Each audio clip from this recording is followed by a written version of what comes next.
Hi everyone, it's Sally here, the physiotherapist and anatomy educator for Pilates instructor. If you've ever said lengthen your spine or open your chest but felt unsure what's actually happening, this video is actually for you. Today, we are diving into the joints. Not just what they are, but how understanding them can help you cue better, teach smarter, and prevent your client from the injuries. So, what is the joint? A joint is simply the place where two or more bones meet together. Joints are like the hinges and connectors in your body, but they also help us stay upright and aligned. Without joints, we would be like a one stiff skeleton. No rolling like a ball, no side stretch, no side bend, and no spine stretch. We've got over 360 joints in our body, but don't worry, you don't need to memorize all of them. Let's focus on the ones that actually matter in your Pilates session. So let's talk about the joints that you will see in your class. From top to bottom, we have shoulder, elbow, wrist, and we have spine, so cervical, thoracic, and lumbar. In the lower limb, we have hip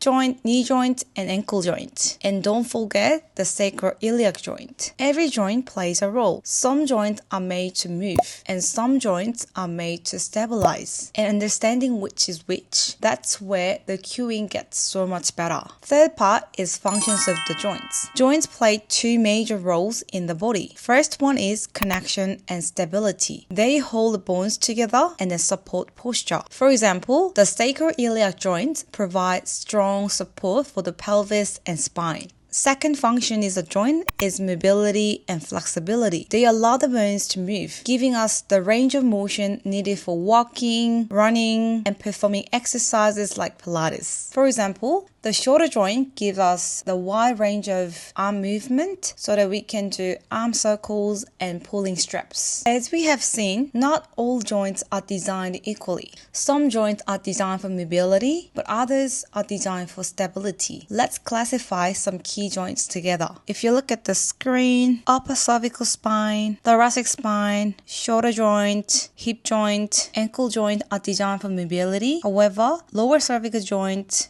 lumbar spine, knee joint, and sacroiliac joint are designed for stability. As Pilates instructors, understanding which joint is meant to move and which joint is meant to stabilize helps us cue more effectively, design smarter programs, and prevent compensation and injuries. Now, let's go joint by joint and talk about the typical movement that can be made by each joint. In cervical spine, we have flexion, extension, lateral flexion to the left, lateral flexion to the right, and rotation to the left, rotation to the right.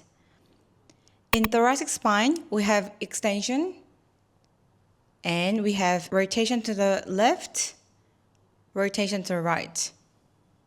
In lumbar spine, we have flexion, and we have extension, and we have lateral flexion to the left, lateral flexion to the right, and we have rotation to the left, rotation to the right.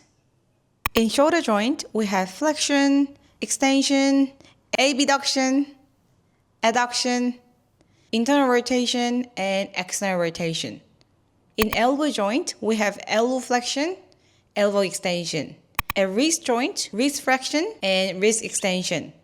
At hip joint, we have hip flexion, extension, hip abduction, adduction, internal rotation, external rotation. At knee joint, we have knee flexion and knee extension. At ankle joint, dorsiflexion, plantar flexion, inversion, eversion.